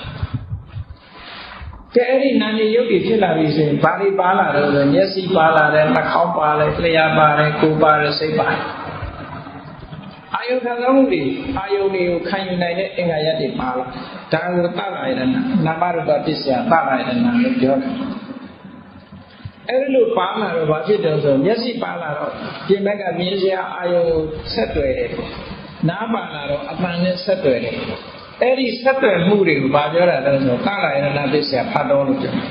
။ဒါကိုဖတ်တာကိုကံတက်လို့ဖတ်တတ်ပြန်တယ်။ဆက်သွယ်တယ်။ဘာနဲ့ပါဆက်သွယ်ပေးတာလဲစိတ်ကိုအာယုံနဲ့ဆက်သွယ်ပေးလိုက်။ဟောဒီမျက်စိပါလို့မြင်စရာအာယုံကိုမြင်တယ်နားပါလို့ကြားစရာအတန်တွေကိုကြားတယ်နှာခေါင်းပါလို့အနံ့တွေရဒီဘက်ကဟာနဲ့အတွင်းနဲ့ဆက်သွယ်တယ်စဉ်းစားကြည့်ပေါ့။အဲ့ဒီလိုဆက်သွယ်မှုတွေရလာအဲ့ဒါကိုသက္ကရဏပစ္စယဖတ်တော်လို့ပြောတယ်တခါဖတ်တာပါလာပြီးတဲ့ကြောင့်ဘာဖြစ်လဲဆိုဖတ်တာပစ္စယဝေဒနာအဲ့လိုဆက်သွယ်မှုကြောင့်ခံစားမှုတွေလာအကောင်းစုကြိုက်တယ်မကြိုက်ဘူးဆိုတော့ခံစားမှုတွေအတွေ့အကြုံလေးတွေရအဲ့ဒါကိုဖတ်တာပစ္စယဝေဒနာလို့ဒါလူသဘာဝစဉ်းစားကြည့်ရင်ဒီတိုင်းပဲလေကိုယ့်ကိုအကျမ်းနဲ့ဆင်ញင်ကြည့်ပြိဿသမုပ္ပါဒီတိုင်းပဲအကျမ်းနဲ့ဆင်ញင်ကြည့်တို့ဟာဒီဘဝတခုမသိလို့လုပ်ခဲ့တယ်လုပ်လို့တို့ဒီဘဝမှာဖြစ်လာတယ်ဖြစ်လာတဲ့အခါမှာချုပ်တည်နေရလာတယ်ဟောမျက်စိနာနာလျှာကိုဆိုရဲအာရဏတွေရလာတယ်ရလာပြီးအတွက်ကြောင့်ဆက်သွယ်တယ်ဒီမှာအာရုံတွေနဲ့ဆက်သွယ်တယ်ဆက်သွယ်တော့ခံစားမှုတွေတွေ့ကြုံနေရတယ်ခံစားမှုတွေတွေ့ကြုံနေရတော့ဘာလာလို့ဆိုတော့တွေ့ကြုံပေါ်မှာမူတည်ပြီးတော့ဝေဒနာပစ္စယတဏှာလိုချင်တာတွေဖြစ်တယ်တော့လိုချင်တော့ဘာဖြစ်တယ်ဆိုလိုချင်တော့ဆွဲလန်းတာပေါ့ဆွဲလန်းမှုဖြစ်သည့်အတွက်ကြောင့်တဏှာပစ္စယဥပါဒနာဆွဲလန်းတာတော့ဘာဖြစ်တယ်ဆိုဆွဲလာပြီဆိုတဲ့ကအဲ့ဒါရဖို့ကြိုးစားတော့ဥပါဒနာပစ္စယဘောပဲဖြစ်ပေါ်မှုတစ်ခုပဲအလုံးလုံးလာဘဝဆိုရင်ဖြစ်တာပြောတာနော်ဖြစ်စေတာနဲ့ဖြစ်တာပြောဖြစ်စေတာကကတ္တရာဖြစ်လာတာကခန္ဓာ၅ပါးအဲ့ဒါကိုစာလို့ပြောတော့နော်ကမ္မဘဝနဲ့ဥပပတ္တိဘဝနှမျိုးခွဲပြောတာကမ္မဘဝဆိုတာကံတရားတွေကိုပြောတာဥပပတ္တိဘဝဆိုတာကံတရားကြောင့်ရလာတဲ့ကမ္မဘိနိဗ္ဗာန်ခန္ဓာဟုတ်ဟောဆွမ်းလန်းရှိလာပြီးတဲ့လူတွေဟာဖြစ်ချင်တာနဲ့ဖြစ်အောင်လုပ်တာနဲ့ဖြစ်တာဒီနဲ့ခုဖြစ်ဘဝခါရဒါပေမဲ့ဘဝရတော့ဗာဖြစ်တယ်ဆိုဘဝပစ္စယဇာတိပေါ့မွေးလာပြန်ပြီမွေးလာရင်ဗာဖြစ်လို့သရမရဏဒီကြားထဲမှာဗာတွေတွေ့ဦးမလို့တောကပရိဒေဝဒုက္ခဒေါမနတဥပယခဟောဒီတရားစကြီးကရက်လို့မရတော့အောင်ဒီတိုင်းပဲသွားနေတယ်အဲ့ဒီလိုအကြောင်းအကျိုးပါဆင်ញင်တတ်လာလို့ရှိရင်ပစ္စယပရိက္ခာညာလို့ခေါ်ဒီယုံနာတွေအဲ့ဒီလိုဆက်သွယ်ပြီးတော့ဖြစ်နေတာခုနကပထဝီကိုတွေ့ရုံနဲ့မကဘူးအာဘောဒီသောဝါယောဓာတ်လေးပါးကိုတွေ့ရုံနဲ့မကဘူးတွေ့လာပြီးတဲ့အခါမှာဟောဆိုင်ရအကြောင်းကြောင့်ဒီတရားတွေကဒီလိုဖြစ်တယ်လို့သိနေကြတော့ပစ္စယပရိက္ခာညာလို့ခေါ်တယ်အဲ့တော့ညာတပရိညာဆိုတာအခုပြောတဲ့နမရူပပရိစ္ဆေဒဉာဏ်ရဲ့ပစ္စယပရိက္ခာဉာဏ်ဒီဉာဏ်တစ်ခုကိုဉာဏပရိညာလို့ခေါ်ဒီဉာဏပရိညာအခန်းကဏ္ဍမှာယုတ်တရားနံတရားတွေကိုရောလက္ခဏာရှုတော့မှသိဖို့ပိုင်နိုင်နေသိဖို့ဒါပဲလို့ပါတယ်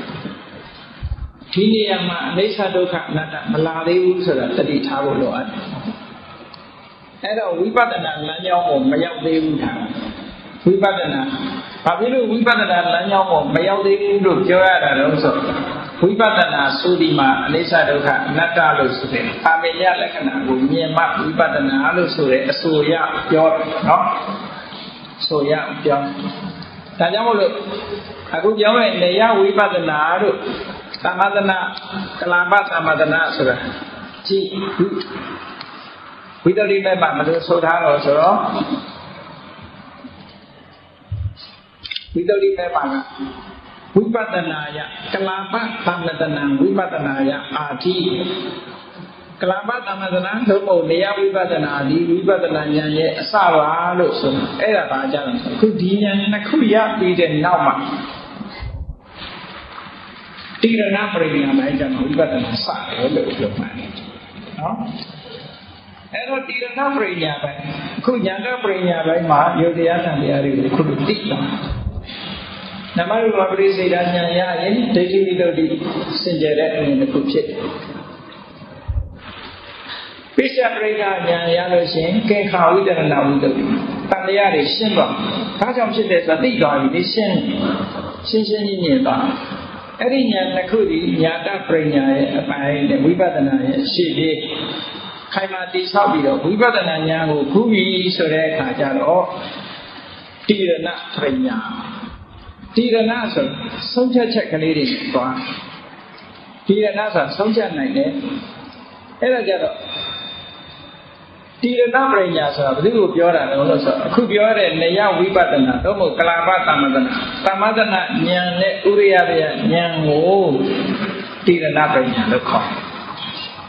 သမထနာဉာဏ်နဲ့ဥရိယပယဉာဏ်ကိုတိရဏပရိညာဒါလောကီဝိပဿနာကိုတတ်ခွဲတဲ့အခါမှာအဲ့လိုခွဲရလောကုတ္တရာပါခွဲတဲ့အခါကျတော့ဒါနဲ့မတူတိရဏပရိညာကို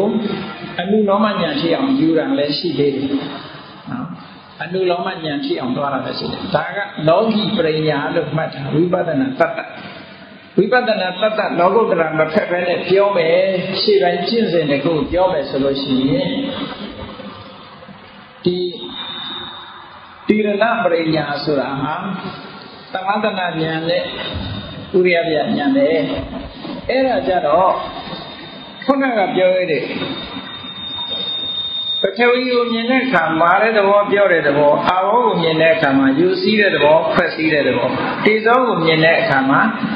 ပူတဲ့သဘောအေးတဲ့သဘောဝါယောကိုမြင်တဲ့အခါမှာလှုပ်ရှားတဲ့သဘောတွန်းကန်တဲ့သဘောအဲ့ဒီသဘောမဟုတ်တော့ပဲနဲ့ဘယ်တိအောင်ကြော်ပြီးတော့ဘယ်တိအောင်တက်ပြီးတော့မြင်လို့ဆိုရင်အဲ့ဒီမာတဲ့သဘောလေးကဖြစ်ပြီးပြတ်သွားတယ်ပြောတဲ့သဘောလေးကလည်းဖြစ်ပြီးပြတ်သွားပေါ်လာပြီးပြောက်သွားတယ်ကျိုးစည်းတဲ့သဘောဖွက်စည်းတဲ့သဘောလေးကလည်းပျော်ပြီးပေါ်ပြီးတော့ပျောက်သွားတယ်ပူရာအေးတာလည်းပေါ်ပြီးတော့ပျောက်သွားတယ်ပေါ်လာတာလည်းတွေးလိုက်တယ်ပျောက်သွားတာလည်းတွေးလိုက်တယ်ဟုတ်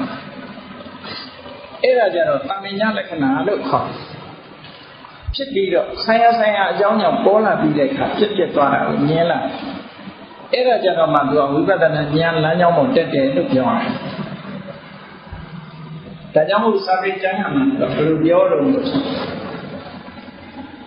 တာမညာလက္ခဏာအာရောပိတ္တဝအဲ့ဒီသဘာဝတရားတွေကိုမြင်နေတယ်ခုနကပထဝီကိုမြင်နေဆိုရင်အဲ့ဒီပထဝီရဲ့တာမညာလက္ခဏာဆိုတာအနိစ္စဒုက္ခအနတ္တကိုတာမညာလက္ခဏာလို့ခေါ်တယ်အားလုံးဆိုင်သင်္ခါရတရားတွေနဲ့အားလုံးသက်ဆိုင်လို့တာမညာကိုပြောတယ်တာမညာရဲ့အဓိပ္ပာယ်ကအတူတူလို့အဓိပ္ပာယ်ရတယ်နော်အားလုံး common ဒါမှမဟုတ် universal characteristic ပြောတယ်အားလုံးတူတူပဲပထဝီလည်းဒီဟာရှိတာပဲအာဘောတေဇောဝါယောလည်းဒါရှိတာပဲဉာဏ်နဲ့နံတရားတွေလည်းရှိတာပဲလို့ဆိုတာအဲ့တော့တာမညာလက္ခဏာပေါ်ရောက်သွားတယ်ဆိုတာခုနသဘာဝလက္ခဏာကတရားကိုမြင်တာတာမညာလက္ခဏာကြတော့အဲ့ဒီတရားရဲ့အပင်ပန်းတဲ့မျိုးကိုထပ်မြင်ဒီလိုဆိုလို့နော်အပြစ်ကိုမြင်တာလို့ပြောခုနကသဘာဝတရားကိုသာမြင်တာအပြစ်မမြင်ဘူးပူရအေးတယ်ဆိုတာအပြစ်မဟုတ်သေးဘူးနော်ပူရအေးတယ်ဆိုတာသူ့ကိုမြင်ဆိုတော့ဆေးသွားပြီးတော့ဆိုင်သွားပြီးတော့အဝတ်အစားတစ်ခုတောင်းဝယ်တယ်ဆိုတော့အဝတ်ဝယ်တဲ့အခါမှာအစင်းရောင်လေးနဲ့ အသားမြတ်တာတို့ဆဲအောင်လာတာတို့ဒါတွေကြည့်ပြီးတော့ဝယ်တယ်ဝယ်တဲ့အခါမှာသူဘာရှာတာတော့တွေ့ပြီးဒီကိုကြိုက်တဲ့အဝတ်စားတွေ့တယ်အစင်းလည်းကြိုက်တယ်ဟုတ်လားအသားလေးလည်းကြိုက်တယ်ကြည့်နောက်တော့ဘာရှာတော့ဆိုရင်အပြစ်ရှာကြည့်ဟုတ်လားအစွမ်းနေရရှိသလားအပေါက်တွေများရှိရှာကြည့်လိုက်တဲ့အခါကျအပေါက်ကလေးတွေအစွမ်းကလေးတွေတွေ့လာလို့ရှိရင်အဲ့ဒီအဝတ်ဒီဝယ်ပါမလားအပြစ်တွေ့ပါပကံသွားဝယ်ရင်လည်းအပဲ့လေးပါလေးတွေ့ရင်ဝယ်ပါမလားခုနလိုပကံတွေ့တာနဲ့ခုနကညာတပရိညာတွေ့တာနဲ့ထူးထူးပဲနော်အဲ့ဒီပကံမှာအပေါက်ကလေးတွေဟောလားအပဲ့လေးတွေတွေ့တာအခလေးတွေ့တာအဝတ်မှာအပေါက်ကလေးတွေဒီလောင်ပေါက်လေးတွေအစွမ်းထင်လေးတွေတွေ့တာနဲ့အခုတွေ့အနိစ္စဒုက္ခတာမယလက္ခဏာတွေ့ထူးထူးပဲသဘောချင်းကအဲ့ဒါမြင်လိုက်တာနဲ့တပြိုင်နက်ခုနပထဝီပေါ်မှာတွေ့တာမရှိတော့အာဘောမှာတွေ့တာမရှိဘူး။ဘာလို့လဲဆိုဖြစ်ပြီးပြတ်သွားတာမြင်တာကိုသူ့ရဲ့အပြစ်ကိုမြင်တာအဲ့ဒီကသစင်တက်ပြီးမြင်တဲ့အမြင်ပဲအဲ့ဒါကိုတိရဏပရိညာလို့ခေါ်အဲ့တော့တိရဏပရိညာနဲ့ကြည့်လိုက်တဲ့ဒါကြောင့်မို့လို့တိရဏပရိညာနဲ့တွေ့ဖို့ရအတွက်ဒီဖြစ်တာပြတ်တာကိုမြင်အောင်ကခုနကတော့ပစ္စည်းလေးဝယ်တဲ့အခါမှာလာဟိုဘက်ကကြည့်လိုက်ဒီဘက်ကကြည့်လိုက်နဲ့အမျိုးစုံလှက်ပတ်ကြည့်စမ်းကြည့်ကိုင်းကြည့်အမျိုးမျိုးဆင်ရင်သုံးသပ်ကြည့်မှအပြစ်ဆိုတာတွေ့တယ်လို့ပဲဒီယုံနာဓမ္မသင်္ခါရတွေပေါ်မှာအမျိုးမျိုးကြည့်တာကြည့်ရင်နဲ့ဟောမမြဲတဲ့သဘောကိုတွေ့တာအဲ့ဒီဟာကိုအဲ့ဒါလို့ထပ်ကြည့်တာကိုသမ္မတနာလို့ခေါ်တယ်နော်နှောင်းဆိုတာအကျဉ်းကြီးထမတနာကအသိဉာဏ်နဲ့ပုတ်တိုက်ကြည့်တယ်ဆိုတာမျက်စိနဲ့ထကြည့်တာလေတခါတည်းကြည့်ရင်ဘယ်မြင်မလဲချင်းချင်းကြည့်ပါမြင်တာလေဟောအဲ့လိုလေယုံနာဓမ္မသင်္ခါရကိုအချင်းချင်းထကြည့်နေတာကိုဒါကိုကလာပသမတနာလို့ခေါ်မနေ့ကယုံကလည်းပြတ်တာပဲဒီနေ့ယုံလည်းပြတ်မှာပဲလက်ပြင်ကလာမယ့်ယုံလည်းပြတ်မှာပဲဟုတ်လားဒီနန္တရားတွေလည်းပဲထို့တူပဲဝေဒနာသင်ညာသင်္ခါရဝိညာဏတွေထို့တူပဲလို့အချိန်ချင်းထသုံးသက်တာကလာပသမတနာသမတနာဉာဏ်လို့ခေါ်တယ်အဲ့ဒီလိုသုံးသက်တဲ့အခါကျတော့မှဖြစ်မှုပြမှုတွေကိုမြင်လာတဲ့ဥရိယပြဉာဏ်ဆိုတာဖြစ်တယ်မသုံးသက်ခိုင်းတဲ့မဖြစ်ဘူးအဲ့ဒီသုံးသက်နေတာရဲ့ဖြစ်ပျက်ကိုမြင်လာတာရဲ့အနိစ္စဒုက္ခအနတ္တကိုမြင်လာပြီဆိုလို့ရှိရင်ဒါညာတပရိညာလို့ခေါ်တယ်တိရဏပရိညာလို့ခေါ်တယ်ဆုံးဖြတ်လာနိုင်မမြဲဘူးဆိုတဲ့သဘောတွေမလို့ကျင်တော့ဘူးဆိုတာဆုံးဖြတ်เสียလေးတခုပဲပေါ့နော်ဒီပစ္စည်းမဝယ်တော့ဘူးလို့ဆုံးဖြတ်လိုက်တာဟုတ်လားအပြည့်နာစာလေးမြင်လိုက်တာနဲ့ဒီပစ္စည်းငါမလို့ကျင်တော့ဘူးလို့ဆုံးဖြတ်လိုက်တာပဲလေမမြင်ခင်ကတော့ကြိုက်ကားဝယ်ရင်ကားသမားတွေသားတိတွေခောက်ကြည့်တယ်ကိုခောက်ကြည့်ဖာထားတာလားဟုတ်လားတကယ်အစစ်မှန်လားရှောက်ကြည့်ပြီးတော့မှဝယ်ကြတာပဲ။ဘာပစ္စည်းဝယ်သိချာတယ်ဟုတ်ကဲ့။အဲ့ဒါလိုပဲယုံနာဓမ္မသင်္ခါရတွေကိုခဏခောက်ကြည့်တာ။ခောက်ကြည့်နေတာကိုသမထဉာဏ်လို့ခေါ်တာပဲ။အဲ့လိုခောက်ကြည့်တဲ့အခါမှာအပြစ်တွေ့လာတယ်။ဥရိယဗျာဖြစ်ပြီးတော့ပြတ်သွားတယ်။ဟောတိရဏပညာတိုင်းအဲ့ဒီဉာဏ်နှမျိုးတက်တယ်။အဲ့ဒီကြတော့မှဝိပဿနာဆိုတာဖြစ်တယ်လို့မှတ်။ဒါဝိပဿနာဒါကြောင့်မို့သမတနာကလာပသမတနာဝိပဿနာယအာဓိရဲ့ဝိပဿနာလုပ်ငန်းရဲ့အစဟောဒီအကျဉ်းချင်းထပ်ခောက်ကြည့်ခြင်းပဲယုတ်တရားနဲ့တရားတွေနဲ့ပတ်သက်ပြီးစမ်းသပ်ကြည့်နေခြင်းပဲ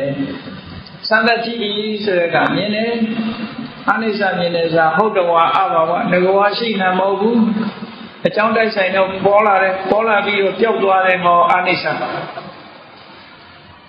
ဒုက္ခပယတ္တိနာလေဒါဖြစ်လို့ဒုက္ခတော့ဆိုတော့ဖြစ်ပြီးပြတ်သွားတဲ့ဘေးရန်ကြီးကအမြဲတမ်းဒုက္ခပေးနေတာဒါကြောင့်မို့ကြောက်เสียကြီးပဲဆင်းရဲတယ်ဟောဘေးရှိရင်ဒုက္ခပဲဘယ်သူကမှဒီကြောက်เสียကောင်းတဲ့အရာဝတ္ထုတစ်ခုကိုဒုက္ခလို့မသတ်မှတ်ဘူးလေဖြစ်ပြီးရင်ပြည့်နေမှုတွေကအမြဲတမ်းနှိမ့်ဆက်နေတဲ့အတွက်ကြောင့်ဒီယုံနာဓမ္မသင်္ခါရတွေကအမြဲတမ်းဘေးသင့်နေတာဆိုတော့ကြောင့်ဒုက္ခအနတ္တအတ္တရကဒီယုံနာဓမ္မသင်္ခါရတွေဟာမမြဲဘူးသူတို့ကိုယ်တိုင်ပဲဒုက္ခဖြစ်နေတယ်မမြဲဘူးဒုက္ခဖြစ်နေတဲ့ဒီသဘာဝတရားကြီးကဘယ်လိုလုပ်ပြီးတော့သူကပြုလုပ်သူတို့ခံစားသူတို့ဖြစ်မှာတော့ကိုယ်လိုတိုင်သူဘာလို့ဘယ်လိုလုပ်ဖြစ်မှာတော့ဟောအနတ္တ သူကိုယ်တိုင်ကိုယ်ကပျက်စီးနေတာဘယ်လိုလုပ်ပြီးတော့ငါဖြစ်မှာတော့ဘယ်လိုလုပ်ပြီးငါဟာလို့သတ်မှတ်မှာတော့ဟောအနတ္တရဲ့သဘောတွေပေါ်လာတယ်ပေါ့အဲ့လိုအနိစ္စဒုက္ခအနတ္တကိုရှင်းရှင်းလင်းလင်းကြီးစတင်မြင်လာပြီဆိုလို့ရှိရင်ဥပယပြဉာဏ်ရပြီးတော့ဒါကတိရဏပညာပိုင်းလို့ခေါ်တယ်ဝိပဿနာဉာဏ်အစစ်အဲ့ဒီကနေပြီးတော့ဝိပဿနာဉာဏ်ကိုစစ်ပြီးအားထုတ်လိုက်တဲ့အခါမှာအဖြစ်ကိုကြော်ပြီးတော့အပြတ်တည်းကြီးပဲမြင်လာတယ်ဆိုပို့ပြီးတော့မြင်အားကောင်းလာတော့မြင်အားကောင်းအနိစ္စမြင်တာဟာပို့ပြီးတော့မြင်အားကောင်းလာဒါကြောင့်မို့အနိစ္စတာယပရမကောတိဘင်္ဂပျက်စီးတာဟာအနိစ္စရဲ့ဒီအမြင့်ဆုံးအစစ်ပဲလို့ဒီလိုပြော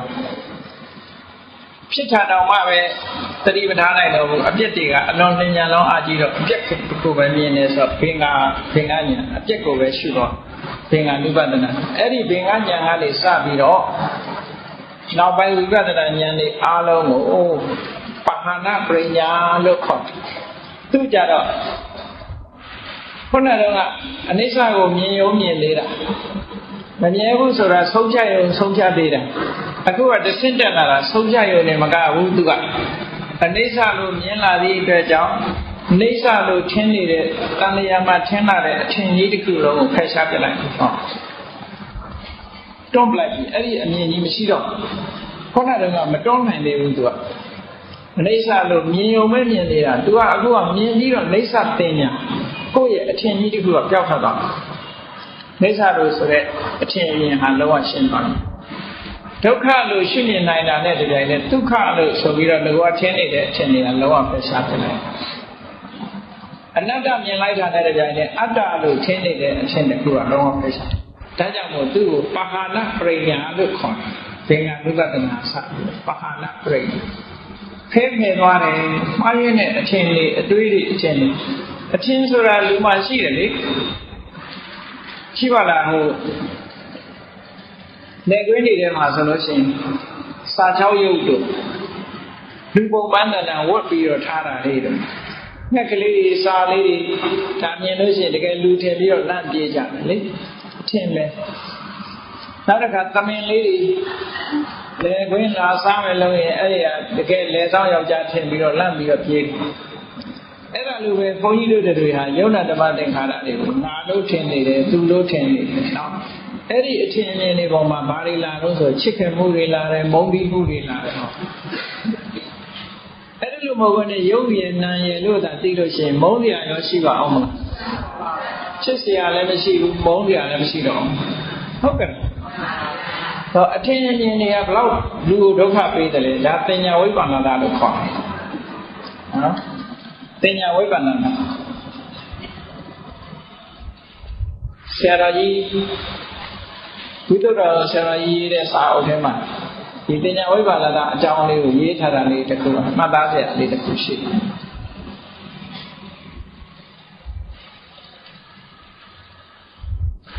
အဝေးအရက်ကလာကြတဲ့ခုံးတွေတွေဟာတောရလေးတွေရောက်သွားတယ်တဲ့တောရဆိုလျှက်စစ်မီးတွေပါတယ်လည်းမရှိဘူးပြောင်းတဲ့မီးစီမီးကွက်ကလေးနဲ့အဲ့ဒီရွာမှာအလှကြီးကျူနေတော့သမင်းကျွေးတယ်သမင်းကျွေးတဲ့အခါမှာဧည့်သည်တွေရောက်လာတော့ဝန္တာအာရသမင်းကျွေးတော့ဝင်စားကြစားလိုက်တဲ့အခါမှာအထူးသဖြင့်ဒီပြင်းဟင်းတွေကဒါဟင်းညွဟင်းကအမှန်တမ်းချိုးတယ်ချိုးတော့လူတွေကသဘောကျတယ်ဒီဟင်းညွဟင်းကောင်းလိုက်တာသူတို့ကတော့ခေါက်ဆိုင်ဟင်းညွဟင်းမှတ်ပြီးတော့ဒီဟင်းညွဟင်းကောင်းလိုက်တာဟိုကလည်းပဲကဲယူသွားကြပူရာတွေပါထည့်ပေးလိုက်တယ်မနဲ့ကြတော့ဒီဟင်းညွဟင်းနှွေးထားပြီးမနဲ့ကြတော့သမင်းစားတော့စားမလို့ကြည့်လိုက်တော့တီကောင်ဟင်းညွဖြစ်ညကတော့ခေါက်ဆွဲဟင်းညွဆိုပြီးတော့ကောင်းတယ်လေမနဲ့ကြတော့တီကောင်ဟင်းညွဖြစ်တော့ညကစားပိသားတွေတောင်ထိုးပြီးအပြစ်ကြတယ်ဘုန်းကြီးတို့တွေလည်းအဲ့ဒါလိုပဲဖြစ်နေတာလို့မှတ်ဟုတ်ကဲ့တီကောင်မှန်းမသိခင်တော့ကောင်းနေတယ်တီကောင်မှန်းသိတဲ့အခါအမ်းလာ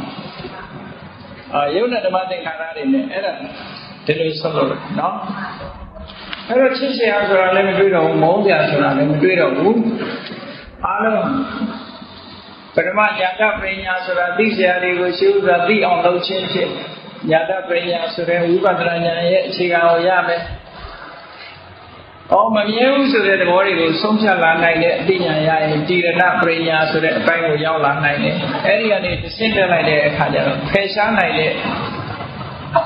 အဆင့်တွေကိုရောက်လာတော့ပါဠိပရိညာအားလို့အဲ့ဒါလိုဖယ်ရှားပြနိုင်ပြီဆိုတဲ့အခါဒီအထင်တွေအမြင်တွေကြောင့်မို့လို့ဖြစ်ပေါ်လာတဲ့ချစ်ချင်းမုန်းခြင်းဆိုတာတွေလုံးဝကင်းစင်ပြီနောက်ဆုံးမှာစိတ်ဓာတ်ကြံ့ခိုင်မှုကသစင်ပြီးသစင်ရပါမယ်သောတာပန်ဆိုရင်စိတ်ဓာတ်ကြံ့ခိုင်မှုအားနည်းသေးတယ်သက္ကရာကံလည်းပဲအားနည်းသေးတယ်အနာဂံမှာလည်းရှိသေးတယ်စိတ်ဓာတ်ကြံ့ခိုင်မှုမရှိသေးဘူးယဟန္တာဖြစ်ပြီးဆိုမှစိတ်ဓာတ်ကြံ့ခိုင်မှုအားလုံးရမယ်နော်ဒီဒါကြောင့်မို့လို့ဉာဏ်နာပုဂ္ဂိုလ်ရဲ့ဝိပဿနာရှင်းစဉ်ဖြစ်အောင်တို့တွေသောတာပန်ဖြစ်ဖို့ဝိပဿနာရှင်းတယ်လို့သောတာပန်ဖြစ်ပြီးရင်လည်းဝိပဿနာရှင်းဝိပဿနာရှင်းပြီးသက္ကရာကံဖြစ်အောင်သက္ကရာကံဖြစ်ပြီးရင်လည်းဝိပဿနာရှင်းအနာဂံဖြစ်အောင်အနာဂံဖြစ်ပြီးလို့ရှိရင်လည်းဝိပဿနာရှင်းမှဉာဏ်နာဖြစ်တယ်ဉာဏ်နာဖြစ်ပြီးဆိုတော့မှကတံကရဏီယံလုံးเสียတွေပြီးလို့လမ်းဆုံးတယ်လို့အဲ့ဒီအရှင်ရောက်ပြီဆိုတော့မှခုနကမှအဟံကာရမမံကာရမာနဒုတိယဆိုတဲ့ကိလေသာတွေနဲ့ပတ်သက်လာတဲ့မာနတွေစွမ်းကုန်ဖယ်ရှားပြလိုက်နိုင်လို့အချင်းအမြင်လေးအားလုံးပြောက်ပြီးတော့လုံးဝအမှန်မြင်တဲ့အရှင်ရောက်ပြီးတော့ဘာကိုမှဆိုရင်ကြမရှိဘူးတဲ့ရှင်သာရိပုတ္တရာမိန့်ကြားတယ်လို့ရှင်အနန္ဒာကကိုတော်မြတ်စွာဘုရားပြိဋိဘဆံမှာမစိုးရိမ်ဘူးလားလို့ဆိုစိုးရိမ်ဘူးတဲ့ဘာလို့မစိုးရိမ်တာတော့ဆိုကြည့်တယ်သူကဟံကာရမမံကာရမရှိတော့ဘူးကိလေသာတွေမရှိတော့တဲ့အတွက်ကြောင့်မစိုးရိမ်တော့ကြံ့ခိုင်တဲ့စိတ်ဓာတ်အပြည့်အဝရသွားပြီအဲ့လိုကြံ့ခိုင်တဲ့စိတ်ဓာတ်အပြည့်အဝရအောင်တို့တွေဝိပဿနာတရားကိုကျင့်ကြံကြဖို့အထောက်ကြရမှာဖြစ်တယ်လို့ကိုယ်စီကိုယ်စီသဘောကျပြီးကြိုးစားအထောက်နိုင်ကြပါစေကုန်သတည်း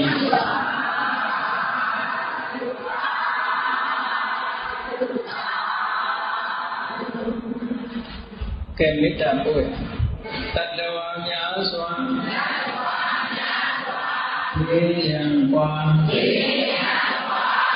အနာကြပါစေတတ္တဝါများစွာရေရန်ကွာအနာကြပါစေဣဒာရိချံဘုရားဖြံဝိဉ္ဇဉ်ကြပါစေဣဒာရိချံဘုရားဖြံဝိဉ္ဇဉ်ကြပါစေသက်ရှိချမ်းသာစိတ်ချမ်းသာဝိညာဉ်ဆန္ဒဖြစ်ပါစေစေချမ်းသာစေချမ်းသာဝိညာဉ်ဆန္ဒပြေပါလေနမောတတံပိဝေတဝါဒဝိလာသဗ္ဗေတလုခတံအစရမလာတိဘာဝေကနံယတုသာရော